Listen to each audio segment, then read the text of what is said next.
Eu sou Aparecida Nogueira, fui casada, hoje viúva do Jurandir Nogueira, que era um arquiteto aqui em Campo Grande, bastante profícuo, trabalhou bastante, esteve atuando em várias áreas. Ele se formou em Curitiba, na Faculdade de Arquitetura da Universidade Federal do Paraná, em 1967.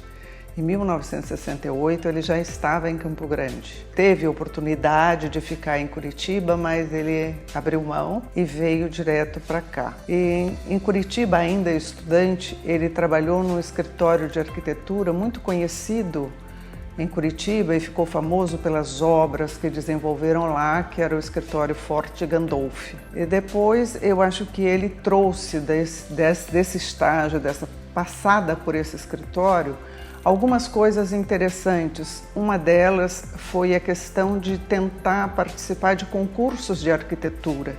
E ele achava isso importante, ele trouxe muito essa ideia para o Estado.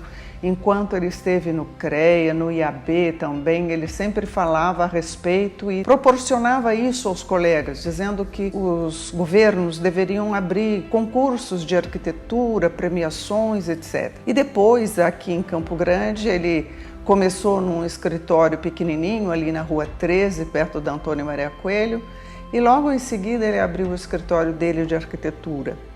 Ele foi realmente o primeiro arquiteto a ter um escritório de arquitetura, que viveu exclusivamente de arquitetura no estado e na cidade. Quando ele dizia essas coisas do amor dele pela arquitetura, eu acho que tinha lá as suas raízes na época dele ainda menino, porque ele me contava que ele gostava inclusive de bordado, ele gostava de mexer com as cores, de ver combinação, de fazer essas coisas. E ele foi, sem sombra de dúvida, ele foi um arquiteto que soube manejar as cores. Inclusive ele foi professor de desenho nos cursos ali no Dom Bosco, no Oswaldo Cruz. Bom, Jurandir também teve participação na criação do curso de engenharia. Posteriormente, no curso de arquitetura, ele fez levantamento de dados, de documentais, de tudo que precisaria para criar o curso de arquitetura, mas não logrou êxito junto à universidade.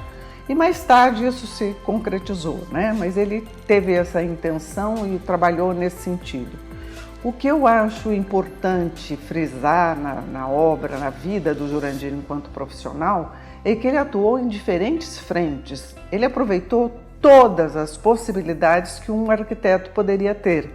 Então, não só ele elaborou projetos de arquitetura, na área da construção também, ele atuou como uma pessoa que vamos dizer assim, que administrava a construção de obras, de vários projetos dele, de várias casas, mas também trabalhou no reconhecimento da profissão.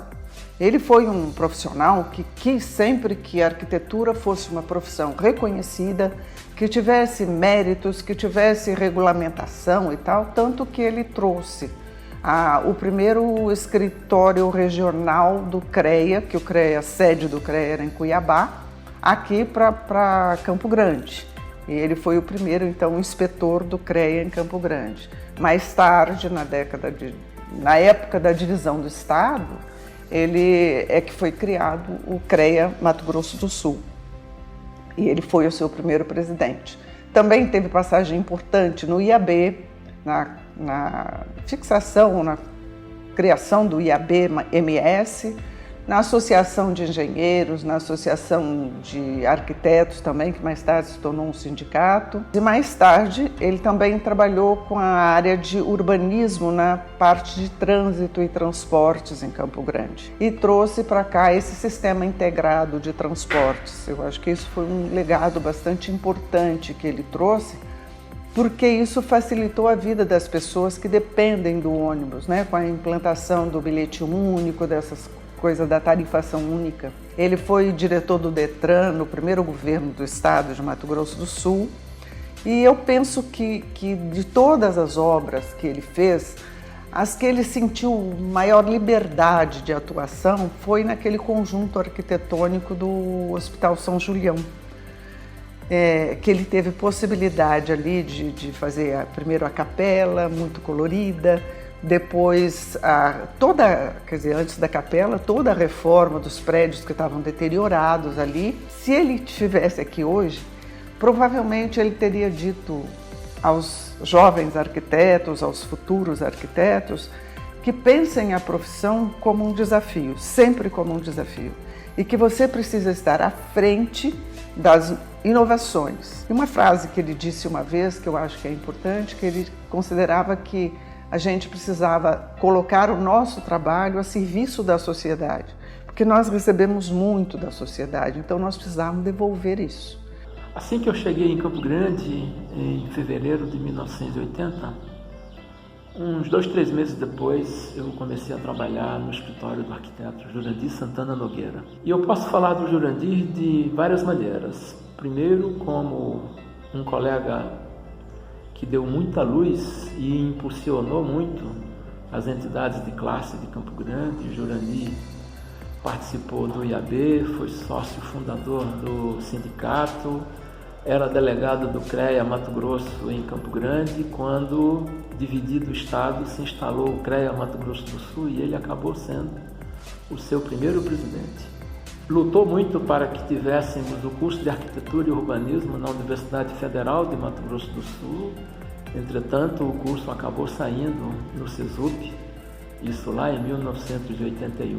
E ele também teve uma importante trajetória de participar de reuniões nacionais, reuniões internacionais, representando os arquitetos sul-mato-grossenses. Como professor da Universidade Federal de Mato Grosso do Sul, da disciplina de desenho e de planejamento, eu inclusive cheguei a ajudá-lo em algumas vezes. E como arquiteto e urbanista, ele tem uma linha de trabalho no modernismo brasileiro. Jurandir fez arquitetura em Curitiba e bebeu de lá todo o significado da boa arquitetura modernista brasileira e exercitou isso nas suas obras. Ele tinha uma categoria de fazer os seus projetos sempre com um X nas esquadrias, seja em madeira, seja em ferro, usava muito a cor amarelo nos seus edifícios. E o seu legado, para mim, mais importante, está no complexo arquitetônico do Hospital São Julião. Lá o Jurandir fez a capela, o hospital, a escola, a enfermaria e deu importantes contribuições na arquitetura modernista de Campo Grande.